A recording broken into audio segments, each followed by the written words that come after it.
Hi guys, welcome back to another interview, and today we're joined by four-time British Sambo champion and 2-0 MMA fighter Tom Nicholls. Thanks for joining me. How's it going? Yeah, it's brilliant. It's brilliant. It's good to finally be on the podcast. Yeah, well, I'm glad you're here. Just to start, I'd like to congratulate you for obviously getting selected for the British Combat Sambo team. I'd just like to know, what does that mean to you? Obviously, I know you've been in training combat sambo for a long time, so what does it mean to you to be selected? It's brilliant. It's for me. It's one of my favorite sports. It's to be a part of, and the accolades that I get to do with it, competing abroad in the European and the worlds. It just gives me that super platform for MMA, and it's the best background for me, and that most mixed martial artists fighter could dream of having. To it. It's an absolute blessing. I love representing the sport. Yeah, and do you think, obviously, like you said, where you travel all over the world, really, do you think that kind of gives you kind of the right mind frame? Obviously, with the transition to MMA, there's many shows all over the world. Do you think that will give you the kind of step above other people and other competitors that maybe have only kind of done the one sport of MMA and just compete on the local shows? Yeah, 100%, because you're basically you're you're developing a trade and you're taking it beyond. So I've been isolating with that. I've been doing that probably my sambo and my judo for the past 6 or 7 years. And there was a time at one point in 2017 when I was on the GB team for the sambo, and I was on the GB junior team for judo as well. So I was doing two sports. I was doing two European games in two different sports. So the traveling abroad, the seeing different, like being in like different high level situations, pressured situation as well, when because it was all self funded as well. So you could go to a world championships, and if you go out in the first round, it's done. So going for that pressure and anxiety, it's something that I've become used to. And going into MMA, the past two amateur fights, to be honest, even in my first one, I was going up against a quite dangerous opponent. Coming from the background that I've done with judo and sambo, it didn't really, without sounding bad, it didn't phase me in the slightest. And that's a blessing through of what I've able to do with judo and sambo. That is what the sport gives you with the experience. Yeah, definitely. And watching your fights, that's very evident. You seem to be one of my later questions was going to be, but we'll get onto it now. You seem very calm in there, and you take your time. You don't rush things. You're very patient compared to maybe some of the amateurs. When I watched your fights, they don't look as settled as you. Behind the punches, they don't necessarily commit to them. They just kind of throw and hope. Where Yeah, it seems hit and hope. you're yeah, it just seems like some of in one of your fights, they kind of what to throw. You know when you want to throw it, they just kind of throw and hope. Is that yet again the sambo that brings that? Because it seems that would you say that your nerves, not necessarily, I'm sure you might get nerves when you're in there, but do you think all the experience you've had in other martial arts just kills the nerves off, kind of not Yeah, completely, but just the nerves on? 100 million%. If I said to you before I walked out for a fight that I wasn't nervous, I'd be an absolute complete liar. Because before I walk out to a fight, and they say, right, 5 minutes, you're having your hands wrapped and you're getting prepared to go. Before I walk out, not gonna lie, 90% of the time I don't want to be there. I'm thinking, why the hell am I doing this? Why? I just want to focus on my bricklayer and just be a good bricklayer and just have a nice 8 till 4 job and just have a nice chilled life and just mediocre life, and just that'll do me. But then the weird part is, because if there's that little weird part, is like before you go out, you're petrified and you're nervous, but then as soon as I get in there, it's like, to me, it's not an MMA fight, it's a competition. It's just a competition to me. All that experience I've done with my judo and stuff, when we sambo, it just turned into just to like, it's just a match. It's nothing personal on the person in front of me, and today he's there to try and win, to try and move on to the next step. For me, it's the same thing. It's just a competition.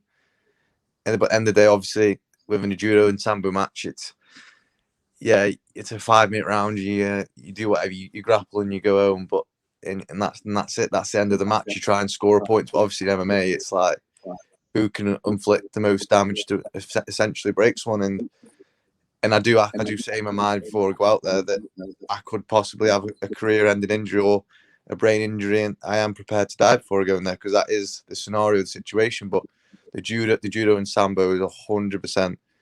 It completely, as soon as I'm in there, I feel like I've got a complete professional mindset. Is when I feel like I'm bringing a completely different mentality and accolades without sounding arrogant.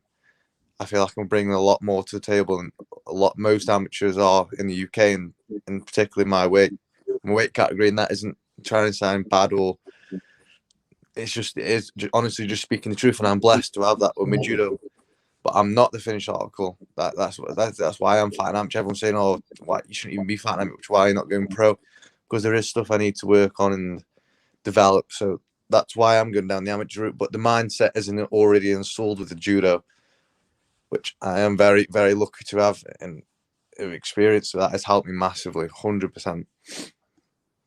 Yeah, I think, like you say, the mindset for a lot of people, and that mindset you before. I'm sure that a lot of fighters have that. Oh God, why am I here? Why am I not just at home? Why am I not just, living that normal lifestyle? But that buzz that you have, in your TKO finish, that buzz that you have, the celebration, you just seemed ecstatic. Does that kind of, that pressure that you maybe put on yourself, and that, oh God, why am I here? As soon as you get the finish and it's over, and you realize, right, I've done it.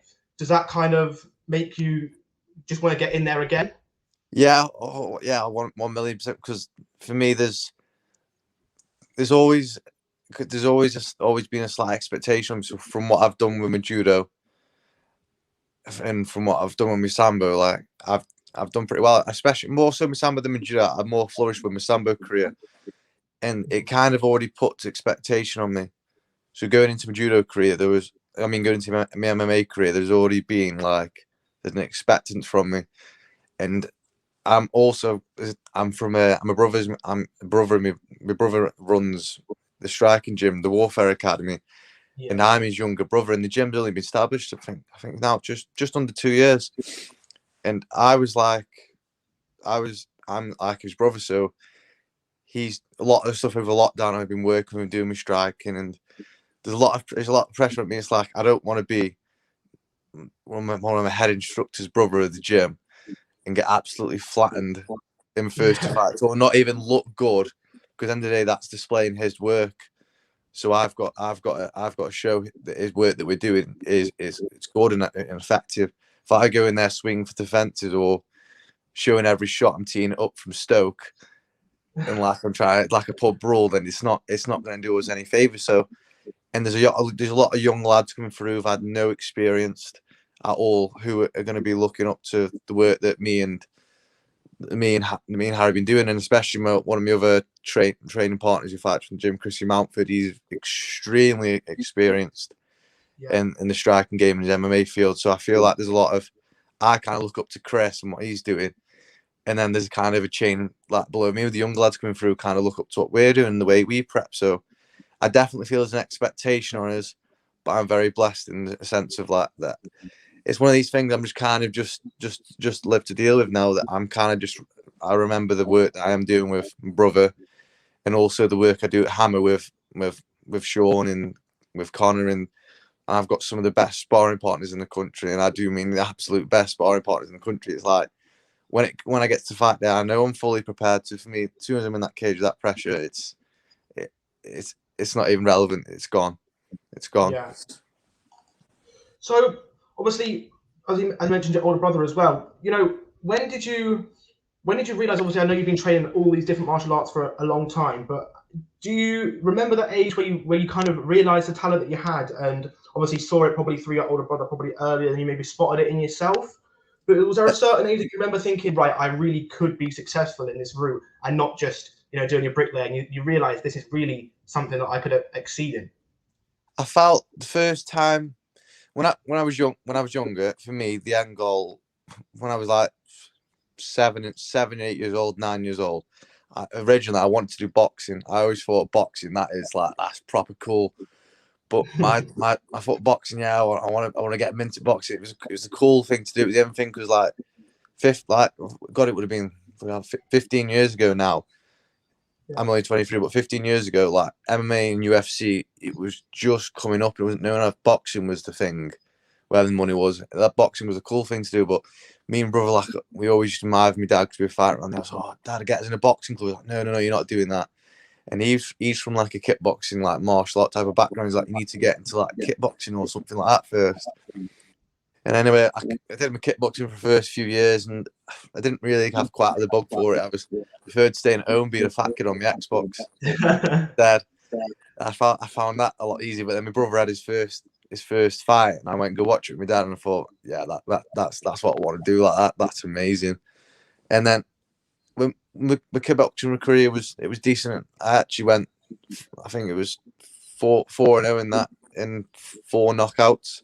It went quite well, but I didn't just, the bug and the drive just wasn't there for it. I kind of had more of the eye in my grappling.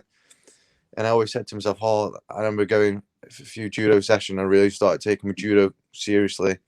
And I thought, you know what, I would love to get on the GB team for judo. That would be a great accolade, because the end goal was always MMA. 100% was always MMA. But it was like, I know that to be good in MMA, you need to take a trade in. The best people in MMA take a trade in where they've developed it and they've got it to an absolute amazing standard. Then they just pick everything else up. And 90% of the best MMA fighters are either elite wrestlers, they've got amazing jiu-jitsu, then they pick up the boxing and the kickboxing. Try and go into MMA and be a multi-tradesman. I think, yeah, it'll do you well. Maybe it might get you like decent on the UK scene. And that's no disregard to the UK people, because there is some good lads.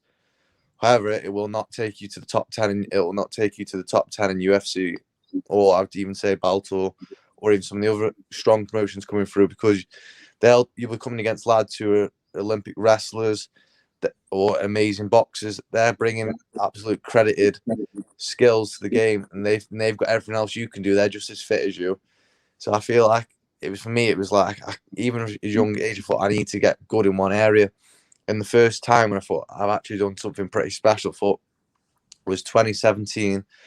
I was competing in a President's Cup at the time. I was literally I was 17 years old, and I was probably having the best year of my life in 2017. I was smashing all my competitions, really got my head down, and I was in a match against this Russian. I was 17 at the time, and I think he was either number 2 or number 1 in Russia.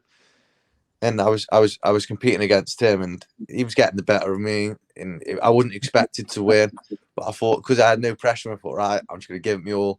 And I think he's probably about 26 at the time, so he was only 17.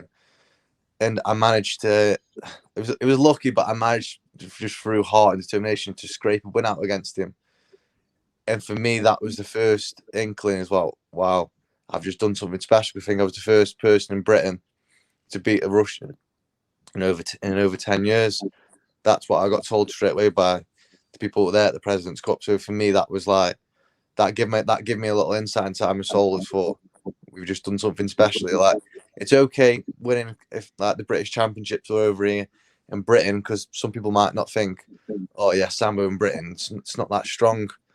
However, this when I beat that Russian kid, and I've done pretty good in the Europeans and World Championships, when you're going abroad and you're proving it, then that means you are good at it. And when I beat him, that was probably the most. That was the first thing that said to me, "Wow, I'm onto something good here." And what my coach is doing well around me, it's obviously working. So yeah, this feels like it's the start of the journey a little bit. Yeah, well, definitely at that young age to beat somebody, nearly got 10 years on you, and like obviously you mentioned, the British Sambo, probably the scene of Sambo over here probably isn't, or definitely isn't as big as it is in Russia. So I can see. So to beat a Russian at kind of what would say maybe their own style of sport. Their own sport, 100%. The home, yeah, that is their sport. They've developed it. They've merged the wrestling, the judo, and the jiu-jitsu techniques all in one. They've made it Sambo, and that's what the Soviet Union developed in 1940. So that is a pure Russian style. So that is their game, and I beat their number 1 person in it. So that was amazing. Yeah, and that mindset that you have, do you kind of have that?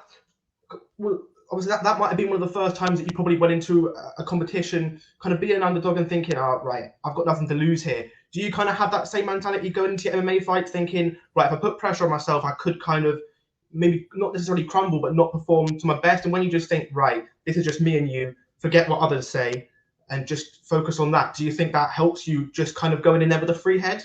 Yeah, I would say, and I think a lot of people will agree. When I've done grappling judo, it's similar, but it's an individual sport, great, and it's you versus him. However, grappling is grappling. When you're taking a punch for someone, or which could potentially is going to take years off. If I know what I'm going to do every time I go in that cage, I'm taking a chance where it's probably going to take years off my life. When you're striking with someone, it's a completely different. For me, it's a completely different mindset. If I've lost a judo match or something, or I've lost a sambo match, it's like, oh well, I've lost. I'll go again and see what I've done wrong. But that's kind of the mindset of it. It's like you go back to drawing board. Don't get me wrong, I'm on the mat. I'm going to give 150%. I don't want to lose. But if I do lose, it's one of them. But when I go into the cage, the mindset changes completely. It's as such like I've got family and friends here. I've worked hard for absolutely months. Some of the training regimes I've done, everything I've given up. I don't go out. It's like I am going to give 150 million% this time, and I am prepared to die in there. I don't want to be injured. I want to go home to my family safe. I want to get the job done as most clinical and as violent as necessary as it's got to be. And if that includes unleashing like horrible damage on whoever's in front of me, and that's got to be done, because I don't want that to be me. The mindset is literally kill or be killed. It's in grappling. It's more like, oh, you've had a bad day, you lost that match. Like, oh well, go again. When it goes to MMA, it's like, no, like it's kill or be killed, 100%. End of the day, he's in front of me. We've basically got a license, as such, a freedom. When we're in that cage, it's purge time.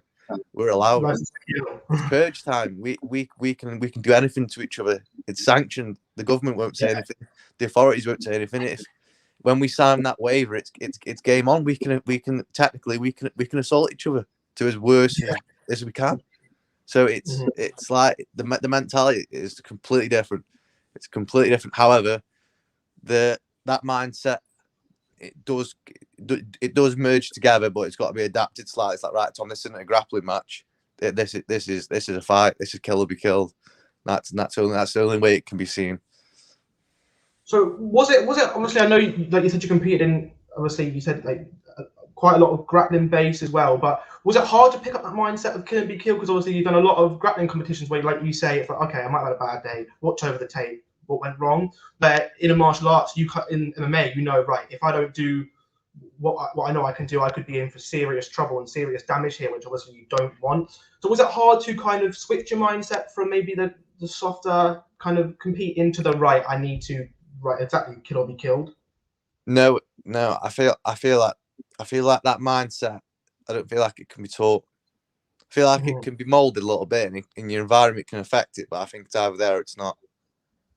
I feel like it's one of them things. I feel like your environment will affect it, who's around you, who you're training with. But for me, it's either there or it's not. You've either got that killer instinct or you haven't, and that's just as blunt as it. I don't think it can be really taught. The same with heart. Like you can't really teach heart. You've either got it or you haven't.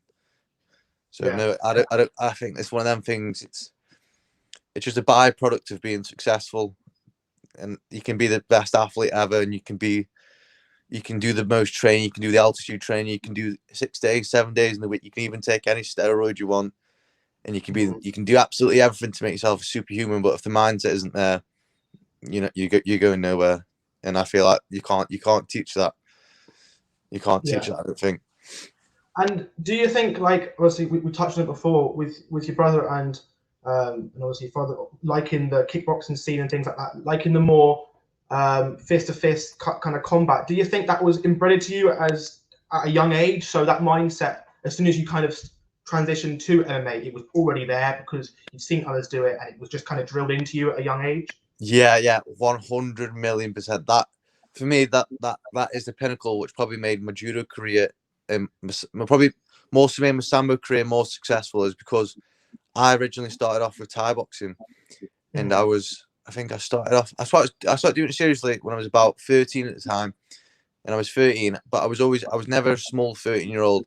So on Thursday nights was our sparring night at a Thai boxing gym at the time, and I was always having. My brother was 4 years older than me, and I was always having hard spars. And when I was 13 years old, I was sparring men, and that's no word of lie. When I was doing it at clubs, I've even got some pre-coverage when I'm in at club. I was 13 at the time. I fought a Polish lad. He was, I can't remember his name. He was 23, and he was fighting in a few weeks, and we had an absolute war with him.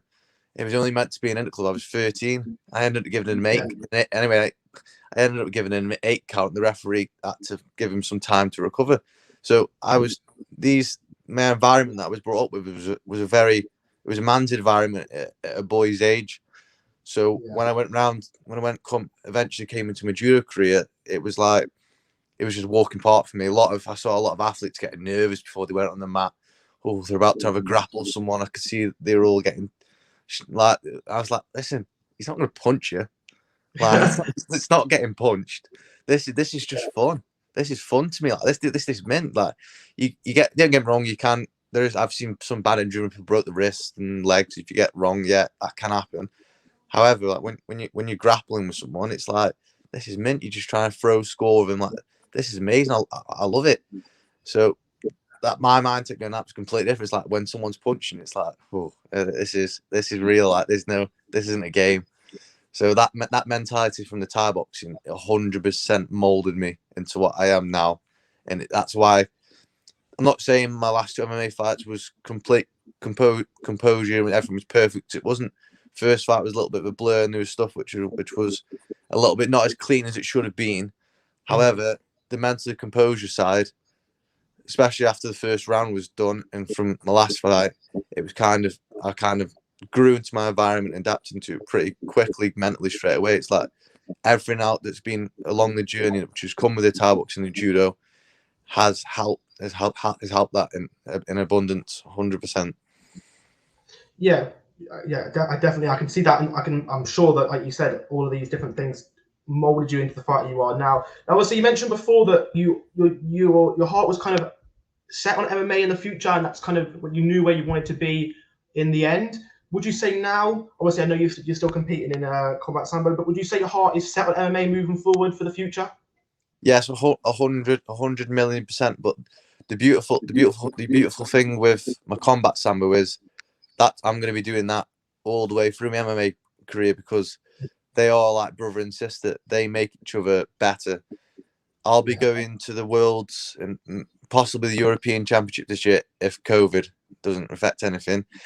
And I'll be going against people who are fighting in. Here's one amazing example: light heavyweight champion Fahid Nemkov. He's I think he's 6-time Master of Sport World Combat Sambo champion. Even when he's fighting in Bellator, he still actively competes. I think the last time he competed in 2018 and 2017 when he was fighting in Bellator, he was competing in the World Sambo Championships, Combat Sambo Championships. Then he'd be fighting in Bellator when his fights got released. So that just shows you the level. Like there's the IMF route, which is really good and doing a building really good thing there. There's some good lads coming through that.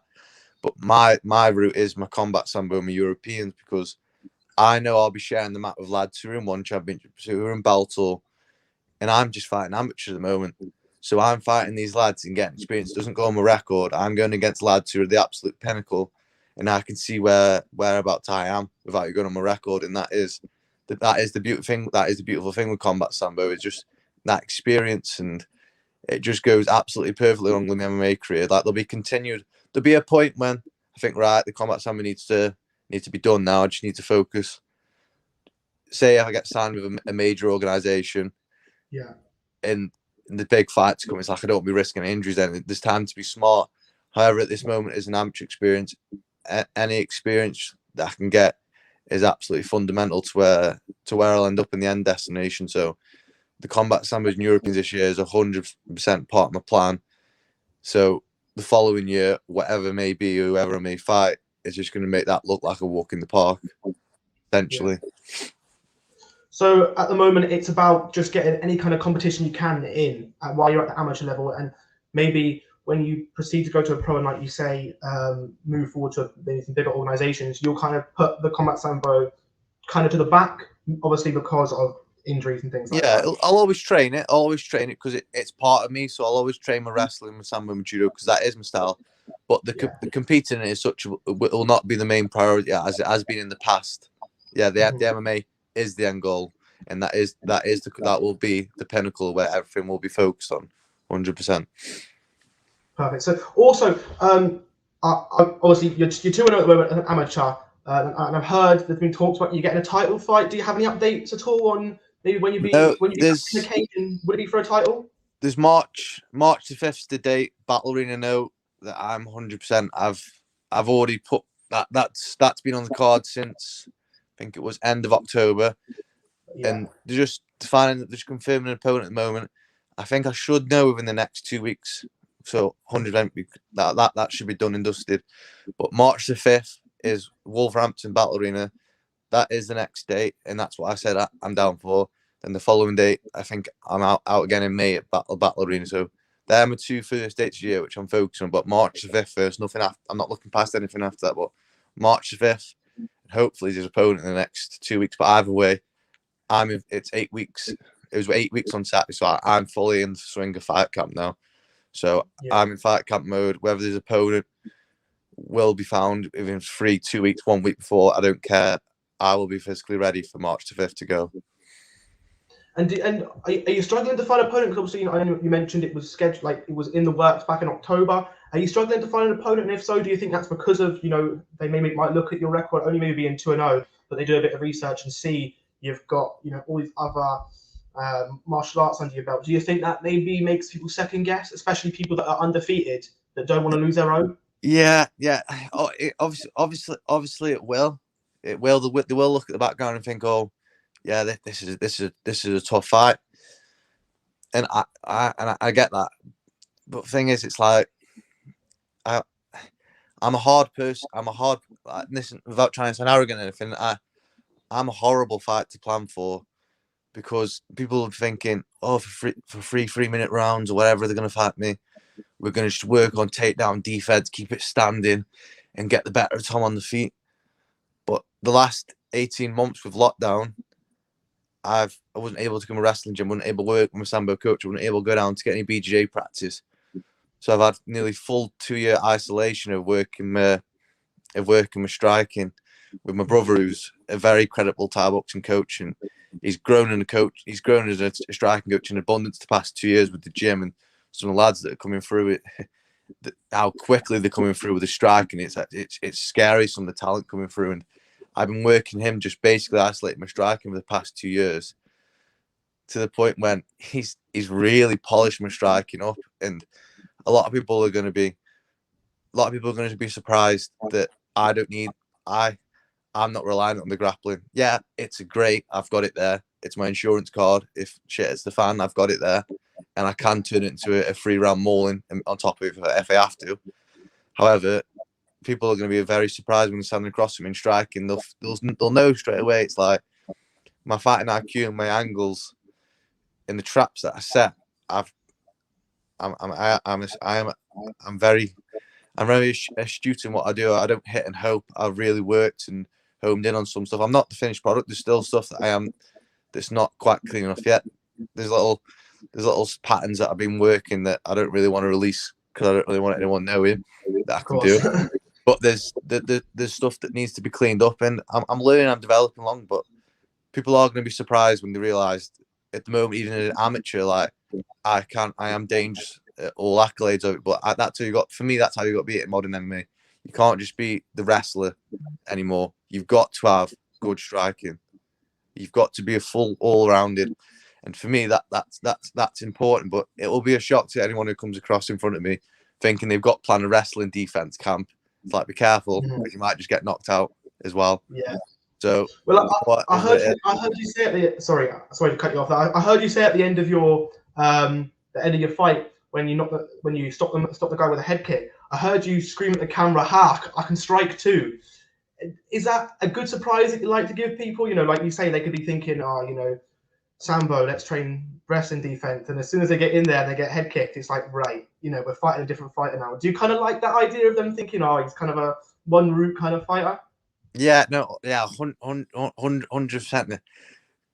God, I don't need the camera near me straight after a fight. I get carried away a little bit too much. But I'm a dangerous person to put a camera near me straight after a fight. I even apologize to my brother every time we drive down to a fight. I say to him, "Listen, Harry, I apologize if I win today and if I say anything stupid." He's just like, "Whatever, mate." I'm dangerous to have a camera put right by me because I can talk and say some silly stuff and maybe I get carried away with it. But yeah, it's like in that fight, it was weird. We were planning. We had something planned the 2 weeks before, and we goes, let's give Battle Arena and let's show people this time, Tom. Let's show them. Let's show them the striking. And then literally with an hour before we got out, we were just planning. This is the shot. This is the entrance. This is what we're going to do. And it was literally 5 minutes before we go out. And I just thought, yeah, this is how we finish. And I had in my mind, thought, I'm not grappling. I'm not grappling. It's like I thought the easy way out for me, the easy win for me is to hit throw a double leg, put him on the deck, punch him, sub him over. For me, I kind of just relied on that. My first fight just to get the first win and not do any stupid mistakes. In this fight, it was like, let's give Battle Arena something special and let's show him that there's more to me than just the grappling pedigree. I have got a very high level striking IQ as well. And I give him a little bit of a shock. I thought the whole fight in southpaw as well. Yeah. So I thought I'd show that side to it without revealing too much. I thought let's get a highlight reel knockout here and let's be. And I want to be entertaining as well. I want to be entertaining. I want to give my friends and family something, show them the hard work, but obviously we all like a highlight reel knockout, don't we? And it goes great for the social media, the following and everything that's come from that after has been amazing. So I thought, yeah, let's do something special today. We're not doing any grappling. Even this time he shot for a double leg on me and I felt the underhook and I knew the hip throw was there, but I thought, no, just sprawl away. You're here for a head kick here. This is what I want to deliver. I want the head kicks on. Let's get a big knockout. Well, your kicks were there from the minute that fight started. Your kicks were there. Obviously, your teeth straight to the head, and then obviously you had the roundhouses there. And knowing obviously your background, when I actually watched the fight and he shot in on you, and every time he did, and you stuffed it. There was like you said, there was options for you to maybe get the fight to the ground. And at one point, you kind of had it looked like your hands around his neck, and you could have maybe even gone for a standing guillotine, but you disengaged. You let go and pushed him back, and then maybe 15 seconds later, he's on the floor and the ref's jumping in. Yeah, that was right. I fed my hand over. I fed my hand over his neck. It was almost like a guillotine position, but it would have been transferred into like a bulldog takedown where you just rag him down. That logged straight into my mind. I thought, hey, the takedown's on here, Tom. We can take him down and take his back. I thought, no. I've come here today to do something special. I want the knockout. The head kick was there for me. I wouldn't necessarily say in my next fight I'm going to have that mindset, because the mindset will be get the belt and win and play it safe and just feel what's on. But for this fight especially, like I'm never normally carried on. I'm like I said, I'm never normally that mindset before you go into a fight. You can't just say to yourself, I'm going for the knockout, because it won't work. You'll get exposed. You'll get wrestled. If you're too reliant on it, you'll get caught. However, for this fight, it was like I felt it. I felt that I didn't know too much of my opponent. It was a little bit of a surprise, but it was like I felt as soon as we touched up straight away and as soon as we touched gloves, I thought, yeah, this is one time to show me striking and go for the glamorous knockout. This fight is safe to do so without any disrespect to my opponent. I just felt that was the time to do that. Yeah, definitely. And your plan worked well. And it must be nice, like the openings are there and the options are there, but you had the plan and you kind of, I guess as the fight went on, you kind of saw that I could get this. So of course you want to entertain people as well, and I'm sure that brings more social media following as well. It's an entertainment business. It's an entertainment business. At the end of the day, it's like you can be as good fighter as you want, but if you're just going to drag people to the deck for 3 rounds, sit on them, and not be very active, you're not really going to go that far. But if you're knocking people out, or you're being active on the ground, or you're throwing them on your head, the UFC and Bellator are going to become knocking a lot sooner, and the paychecks and the contracts you're going to be signing, the money's going to be a lot better than if you're just a boring fighter just trying to win. You got to win, but you got to look good doing it. I do believe, and you got to give. You got end of the day, it's an entertainment business. It's an end. Yeah. That's why look at for me. Look at Paddy Pimblett. He's not trying to emulate Conor McGregor. He's just being Paddy, and his style and the way he went into his last fight is so infectious. His hair, everything about him, it's like who this guy, and his social media just gone boom, because he's entertaining. Don't get me wrong, I wouldn't want to take them shots in the chin that he took. I've got a little bit. I've got different outlooks. I've got different outlooks to that because I want to see my grandkids. I don't want Alzheimer's that when I'm 50. However, the way he went about it, it was like this guy's got an aura and a presence about him, and that's what I want to bring my own style. I don't want to follow Paddy. I don't want to follow Conor. I'm bringing my own style to the game and my own persona and how I want to go about things. And I just feel like you've got to have that. You don't listen. End of the day, I feel like I'm more of an entertainer than I'm a fighter. So you've got to be an entertainer. It's an entertainment business more so than it is a fight business. That's my personal belief. Yeah, definitely, and I think you do see fighters try and be somebody else, and sometimes that really ends badly for them. And like you say with Paddy, he's just being him. He could have gone down the Conor route, but because of the eyes he had on him, especially being from the UK, especially. But he's not. He's gone his own way, and obviously his looks and things and his fighting style brings eyes. So definitely right on that one. And just to touch back on something, I know you mentioned that you don't want to look too far ahead, but do you have a time or how many fights would you like really before you transition to pro, or is that just kind of not in your mind? You know what? I kind of knew this question was going to come up. And I already pre-planned it, man. I thought, yeah, I hope you ask this question because I do want to answer it. It's like for me, and I'm getting answered this quite a lot. Everyone's saying, "Oh, Tom, how long are you going to stay amateur?" There's not much. Listen, it's like for me, I've had 2 fights, and I'm still very grounded. My first fight was a hard, tough debut against Cody White. He had a very solid K1 background, and he was good. He was a good first. For me, he was a good, credible win. He was a great first fight, and obviously I've won my second fight, which was a good win as well. But maybe he might not have been, without any disrespect to Ben, he wasn't level from what I perceived as what Cody was, without being disrespectful. So for me, I've only had 2 fights, so I'm not getting fully carried away with that. It's like I'm not the finished article.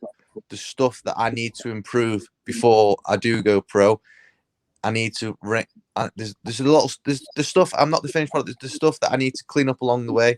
I need to find my weight cut. I'm still getting used to that a little bit. So I'm still learning quite a lot to the game. So I know like I could win my title in March. I could win another 2 fights, and then I could make my pro debut this year.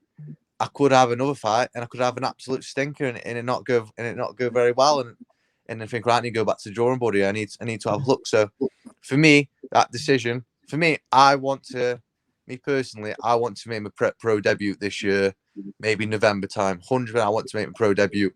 However, my head coach Sean and Harry, they might say to me, listen, I think we should do this, or I think you maybe not ready yet, or let's target it the following year. Because what I do know 100% in this, without again sounding too big-headed, I do know that my pro career is going to go thick and fast. To the respect of, I know I might go 1-2-0 or something as pro, and it won't because of my accolades, which I've done outside of with MMA, with my judo, my sambo, and the good pedigree that I'm already bringing to the table. My pro career will go very, very quick, and I don't think it will take long before people like Bellator and UFC will come knocking at the door, saying like, and then you're getting thrown into the Shark's tank, and you want to be ready when you go to Bellator and UFC. You need to be ready because it's a step above the level. So, homing on these, there's some tough fights for me still amateur, and getting these credibility, getting these good fights, getting these this year. If it's a full year of amateur, taking over the amateur middleweights, fighting tough lads, and then 2023, it's aiming for the UFC and Bellator and taking over the pro circuit in England, then I don't see what's wrong with that because I'll only be 24. by the time I turn pro. So I don't see this wrong with that.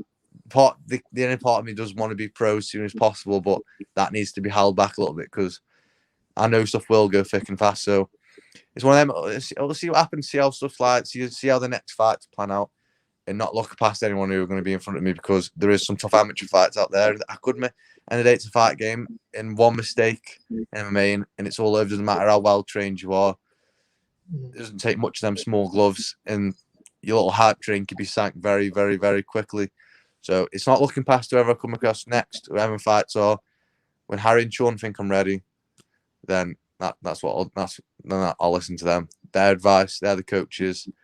I'll listen to them. I'll just turn up, do the fights. Whoever wants it can have it, and I'll just do the work. And that's as simple as that for me. So you kind of that decision, even though like you say, you kind of know when you want to be. It's mainly down to your peers, your coaches, and things. So you just do what you need to do in the cage, and your coaches will make that decision for you. Would you say? Yeah, 100%. At the end of the day, there, people, you have coaches for a reason. They become more than coaches. They want what's best for you as a person, as a fighter, and for your career. And when you're fighting inside the cage and outside the cage, you've got to listen to what they're saying because they're the people who've been there. They're the people who've done it. Like you have coaches for a reason. If you didn't need your coaches, you just go into MMA fight on your own, wouldn't you? You need your coaches. Even when you're in your corner, you need to listen to your coaches. They're the people that guide you. And I listen especially a lot to my brother and my judo coach because I've been with them for absolute years. And the more my family out more than they are coaches, and even just day-to-day lifestyle issues. If there's a problem, we'll address it. And their advice is key because they're people who've been through where I want to be now. They've gone through all the emotions. So their advice is it means everything. If they say something for me, I'm following that. I might have my own ideas about something, but they say, Tom, listen, we're not ready, or Tom, we are ready. Then I'm gonna listen to them at the end of the day because I ultimately respect their opinion and I love them. And I haven't got a better team around me than I couldn't wish for a better team around me. So their advice is the absolute pinnacle. I won't listen to my friends, my family is saying, "Oh, Tom, go on, you ready for the UFC now? Or you'll able to fight. Tom, you might able to fight Conor McGregor." It's like, try not to listen to too much of that. Keep it real, friends. Let's keep it real a little bit. It's like I'll just listen to my professionals around me, and whatever my coaches say, then that's what I'll follow. That's what I'll always follow. Yeah, I think, especially with the sport of MMA, I think some people can rush it and get carried away with the fact, of the Conor McGregors and the UFC and Bellator and all the stardom that can come with it. So having them coaches around you, is that kind of the people that would keep you structured and keep your head on your shoulders and not just listening to friends? So do you think that is a massive, massive help with your mindset? Yeah, 100%. The circle of coaches I've got around me is perfect. Like I couldn't ask for a better set of coaches around me. Like I don't even want to name drop them because they know who they are. Because if I drop the names, then someone else some amazing people around me that are helping me are going to be like, "Oh, he hasn't mentioned me." So I'm not even going to mention any names because they know the special group around me know the work they put into me day to day, and to have them guide me is like they don't need to ask me to work or to go bed at half night time to get a recovery session and all tell me to stay in on a Friday night because I'm doing that anyway. They don't need to tell me to go for that run because they know I'm doing that. All I've got to do is turn up to sessions. All the extra hard work, I do that anyway. Like they're not telling me jump in the ice bath today, or do it. Or they're not telling me to have me salmon and veg tonight, or to watch what diet I'm eating or something. I just do that anyway. That is just part of my professionalism that I think you've got to carry to get good at this game. And I feel like every area's got to be ticked. But having them around me, just it's an absolute blessing. I know I've got an amazing team around me, and I do believe it will take me very, very, very far. As long as I turn up and do the work, and I stay humble and keep working hard as I am, then I do believe I can do something special, very, very special, and not just be another a middleweight fighter. When I get to the UFC and Bellator, which I 100% will, I don't want to just be a number. I want to be a serious contender in there. and I don't want to just be saying, "Oh, got to UFC or got to Bellator, turned up, and I fought a few times." Yeah, no, that's not good enough. For me. You just that I want to be respected, and I want to be. Oh yeah, Tom's a serious top 10 contender here. Like this kid's something special, and I know around the team around me, as long as I listen to their work, I feel like that. I feel like that's do feel like it's achievable. Yeah, well, that's great to hear, because I know obviously in the scene at MMA and in combat sport anyway, I'm sure you can get not necessarily yes men, but people that just kind of look too far ahead. So it's obviously great that you have that around you. Now, just lastly, one of my last questions, I want to just kind of touch back on the Sambo. Now, there's talks of it being at the 28 Olympics in Los Angeles. Obviously, by that point, I'm sure you'll be far into the career and fighting in the top promotions. But does that excite you that maybe that Sambo is finally getting recognised as a sport that can be at Olympics? Is that exciting? Yeah, exciting that's amazing, because for me, I think it's starting to be, the Russians are starting to take over the scene for me, and they're starting to show your Khabib's, what's his name, Khabib's brothers, his brothers coming through now. Islam, look at. I'm not, and this is no disrespect again. Dan Hooker, huge fan, absolute killer. I love him. I love his style. Like he is something special. But Islam just grappled him. His takedowns from the clinch, his foot sweeps. And if you notice their all combat Sambo style, is the Fedor, is the Vadim Nemkov. So all these Russians that are coming through, the Greco-Roman, the sweeps from the clinch, the dominance on the ground, it's starting to show that, hold on a minute, for me, there's too much BJJ for me, where the sense of, it's not that I train BJJ myself. I do it once a week, as I do think it's a fundamental part. But for me, there's too much hype around BJJ. This BJJ, BJJ that. However, I do think Sambo is going to have its day where, if you actually look, some of the champions coming through, some of these Sambo people, they're making BJJ black belts look like white belts. Because when you're getting punched in the face, it's a completely different ball game. And some of these Sambo kids that are coming through, some of the Russians, and obviously Fedor and Khabib's, for me, the goats of all time. It's unbelievable. And then you got your Vahid Nemkov. He's got his lovely takedowns and but he's not even relying on that. He's got his lovely judo and his wrestling style, but merged with his head kicks and his kickboxing style. It's like, that's a style where I kind of emulate myself more with Khabib and people like them. They've just done absolute amazing job for Sambo, and the promotion of it. It's like, it's exciting. I do hope I can be a bit of a pioneer for that in the UK, where as such I can help it grow. And I really do hope it will grow in the UK, because it's an amazing sport, and it's a sport which has made me see some of the most amazing things that I've ever seen. I've been in countries like Serbia, which I never even think I would ever go, and it's turned out to be an amazing experience. So I would love to give back to this amazing sport, which has given a lot to me, and I hope it gets the recognition it deserves, because it is fastly turning out to be one of the most dominant sports or backgrounds you can take to the cage, and it will have its place in its time, 100,000,000%. It's amazing. Yeah, as you touched on there, it is definitely, with obviously MMA's evolving all the time, but I would definitely say with people like Islam and Habib are obviously at the top you can go at Sambo. They just meet other people with, like in the Gaethje fight, they've got amazing wrestling background and all this, but it's absolutely nothing when you fight people that like Dan Hooker. Islam made that look so easy to Kimura somebody that simply, I know. and just control somebody. It makes them look like amateurs when these Sambo guys get a hold of you. So I definitely do not doubt it will definitely be at the Olympics, and especially for the UK, I can definitely see you being a pioneer for that one. But that's all I've got. So thank you very much for joining me. It's been amazing. It's more of a lengthy one, but it's been amazing to get all the questions in, and I love your fights, and I can't wait to see you fight in 2022. And I hope to have you back when that fight gets booked. So thank you very much. 100,000,000%. And then when I get my belt, we'll do another one. Definitely come on. I'd love to see it. I'd love to see it. So well, good luck and thanks again. Thank you very much.